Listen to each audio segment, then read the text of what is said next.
UP में योगी ने बार बार समझाया है कि यहाँ ना तो अपराध की कोई जगह है ना अपराधियों की, लेकिन जिन बदमाशों को ये बात अब तक समझ नहीं आई है उनके लिए योगी फोर्स का एक्शन ऑन है। वीकेंड पर जब आप आराम करते हैं तो योगी की फोर्स आपकी सुरक्षा के लिए अपराधियों को ठिकाने लगाती है। 24 घंटे में 2 बड़े गुनहगारों का हिसाब हो चुका है। इनामी बदमाशों के अंत की पूरी कहानी वीकेंड एनकाउंटर की स्पेशल रिपोर्ट में देखिए। घर की इनकी टिकट अब पक्की हो गई है कि इनको अब जाना ही है। अपराध पर स्ट्राइक, योगी फोर्स का एक्शन लाइव।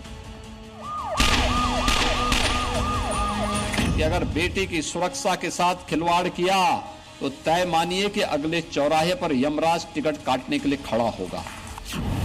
बुलंदशहर से बलिया तक योगी पुलिस का ताबड़तोड़ प्रहार। जो भी भारत का विरोध करेगा, भारत की सुरक्षा में सेंध लगाएगा, तो मान के चलो कि यमराज ने उसके लिए बुलावा भेज दिया है। योगी फोर्स का स्पेशल वीकेंड एनकाउंटर। वीकेंड पर जब लोगों की छुट्टी होती है, लंबी थकान के बाद कई लोगों को आराम का मौका मिलता है, तो योगी फोर्स का एक्शन और तेज हो जाता है ताकि यूपी के 25 करोड़ लोगों को सुरक्षा की ये गारंटी मिलती रहे। यूपी में कानून व्यवस्था पर लोगों का भरोसा बरकरार रहे, इसलिए वीकेंड स्पेशल एपिसोड में योगी की पुलिस चुन चुन कर बदमाशों का हिसाब कर रही है। ये 3 तस्वीरें इस बात की गवाही दे रही हैं, सुरक्षा के संकल्प की गारंटी है। 24 घंटे में यूपी पुलिस ने 3 बड़े एनकाउंटर्स को अंजाम दिया है। सहारनपुर में 1 लाख के इनामी सिराज अहमद को ढेर कर दिया, उसकी दहशत का अंत कर दिया।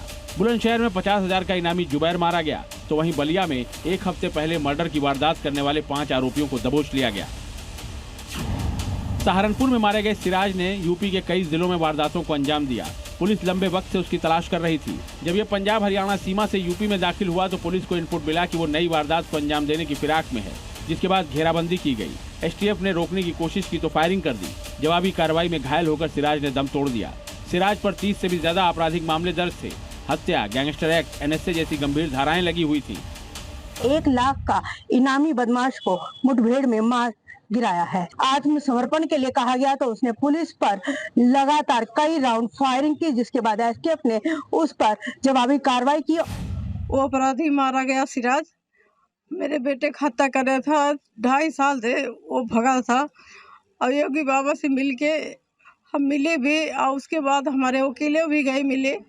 उनका धन्यवाद करते हैं। ये अपराधी बहुत बड़ा अपराधी है, इसका साला भी अपराधी है, इसका भाई भी अपराधी है और योगी बाबा का बहुत बहुत धन्यवाद कर रहे हैं कि उनकी सरकार में ये जो काम हुआ है और कोई सरकार में हो नहीं सकता।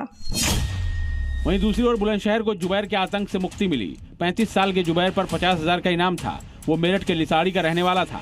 यूपी, उत्तराखंड और दिल्ली के अलग अलग थानों में उसके खिलाफ 47 मुकदमे दर्ज थे। चोरी और लूट की कई घटनाओं में वो शामिल था। फार्म से बकरे चोरी करके बेचा करता था। पुलिस की घेराबंदी देखकर जुबैर ने गोली चलाई, जिसके बाद इसका भी वही अंजाम हुआ जो 1 लाख के इनामी सिराज का हुआ था। एक मोटरसाइकिल पर सवार 2 व्यक्ति आए, जिनको इन्होंने रोकने की कोशिश की है, तो पुलिस पार्टी पर फायरिंग करते हुए भागने की कोशिश किया। पुलिस ने तत्काल पीछा किया और अन्य थानों को सूचित किया। बदमाशों ने घिरते देखते हुए पुलिस पार्टी पर कई राउंड फायरिंग किया।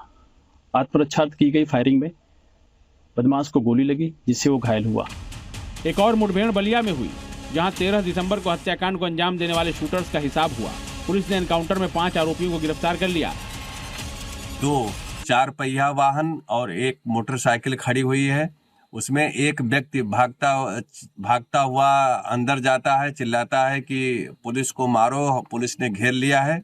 पुलिस ने तत्काल इन बदमाशों को चेतावनी देते हुए बताया कि आप लोग घिर चुके हैं। इसी क्रम में बदमाशों के द्वारा सरेंडर ना करके पुलिस पर जान से मारने की नीयत से फायर किया। पुलिस ने नियंत्रित ढंग से फायर किया, जिसमें 4 अभियुक्त घायल हुए हैं और एक बदमाश मौके से फरार हो गया। कुल मिलाकर योगी फोर्स का मैसेज क्लियर है, या तो अपराध छोड़ो या फिर यूपी। ब्यूरो रिपोर्ट, जी मीडिया।